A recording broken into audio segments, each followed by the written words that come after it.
lorsque nous recherchons une relation d'association ou d'indépendance entre une variable ordinale et une variable nominale, nous avons tendance à utiliser le test d'indépendance du qui 2.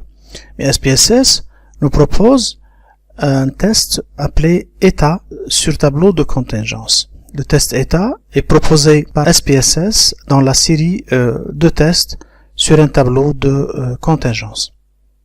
C'est ce que nous allons voir dans cet exemple. Et l'exemple, c'est le même que celui que nous avons montré dans la vidéo traitant du test d'indépendance du qui 2, traitant de deux variables nominales. Le seul changement ici, c'est que la satisfaction traitée comme variable nominale binaire dans le test d'indépendance du qui 2, dans lequel on a utilisé le test du qui 2 et le V de Cramer, le phi et le V de Cramer, a été changé en variable ordinale avec des réponses sur une échelle de Likert. Le même échantillon d'élèves pris dans une région donnée auquel on a les élèves auxquels on a posé des questions sur leur satisfaction vis-à-vis du niveau d'éclairage naturel en salle de classe.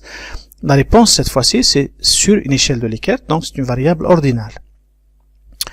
Et on a posé aux enfants aussi certaines questions sur des paramètres caractérisant leur salle de classe respective, comme le type d'éclairage naturel, unilatéral ou bilatéral, la disposition architecturale de leur bloc de salle, monorangé ou double rangée, c'est-à-dire monorangée, une rangée de salles avec une galerie, ou double rangée, deux rangées de salles autour d'un couloir ou d'un espace de distribution quelconque. Et enfin, l'orientation de la façade éclairante de leur salle de classe selon les 4 points cardinaux. Et voilà, on recherche une association entre les variables nominales, comme par exemple ici, et on recherche une association entre les variables ordinales et nominales, comme par exemple la satisfaction, une échelle de 1 à 5 ordinale, et l'orientation variable nominale, ou encore la satisfaction sur une échelle de 1 à 5 et le type d'éclairage variable nominale. Les seules conditions de validité en présence sont le fait que les mesures doivent être indépendantes. Et les tableaux, ce sont les mêmes que ceux qu'on a utilisés dans le test d'indépendance du qui 2 pour deux variables nominales. Le seul changement introduit, ce sont les variables ordinales comme des variables indépendantes. Donc les variables dépendantes nominales, les variables indépendantes ordinales. Pour les deux questions, ce sont les mêmes. Existe-t-il une association entre le niveau de satisfaction et l'orientation du mur éclairant des salles de classe pour un échantillon d'élèves, ou alternativement, existe-t-il une association entre le niveau de satisfaction et le type d'éclairage naturel, unilatéral ou bilatéral des salles de classe pour un échantillon d'élèves. L'hypothèse nulle stipule qu'il n'y a aucune association entre les variables, et l'hypothèse alternative stipule l'existence d'une association ou d'une corrélation. C'est ce qu'on va essayer de démontrer à travers l'exécution de ce test état sur tableau de contingence sous SPSS. Pour la réalisation du test, nous reprenons le même jeu de données que celui que nous avons utilisé dans le test qui d'indépendance.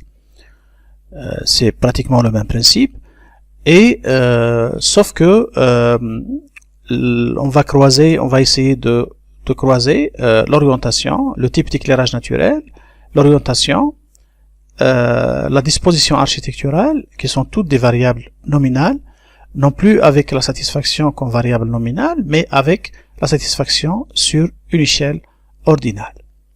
Et on va tout de suite aller sur analyse, statistiques descriptives et tableau croisé. On va réinitialiser et on va introduire donc le type d'éclairage naturel en ligne et la satisfaction comme variable ordinale en colonne. Pour ce qui est des statistiques, puisqu'on a ici le qui carré, pour les variables nominales, on a un ensemble de tests, le coefficient de contingence, phi et v de Cramer, lambda, coefficient d'incertitude. Pour les corrélations, pour les variables ordinales, on a gamma, d de Somers, tau b de Kendall, tau c de Kendall, etc. kappa risque McNemar, mais le cas de figure qu'on a ici, c'est le croisement d'une variable nominale avec une variable d'intervalle qui est équivalente à une variable ordinale. Donc on va utiliser le coefficient eta. On va cliquer sur poursuivre. Pour les cellules, on va garder les choix par défaut ainsi que le format. Voilà. Et on va juste afficher les graphiques à part en cluster, on en a besoin, et puis on va cliquer sur OK. SPSS nous donne les tableaux croisés, pas de valeur manquante, nombre d'individus 90, pourcentage 100%. Pour le tableau croisé, éclairage naturel, type d'éclairage naturel, unilatéral ou bilatéral, et les niveaux de satisfaction, de pas du tout satisfait à très satisfait, il nous donne les différents scores pour chaque modalité. Et puis il nous donne le plus important, ce sont les mesures directionnelles et ce que donne le coefficient eta d'une valeur de 0,574.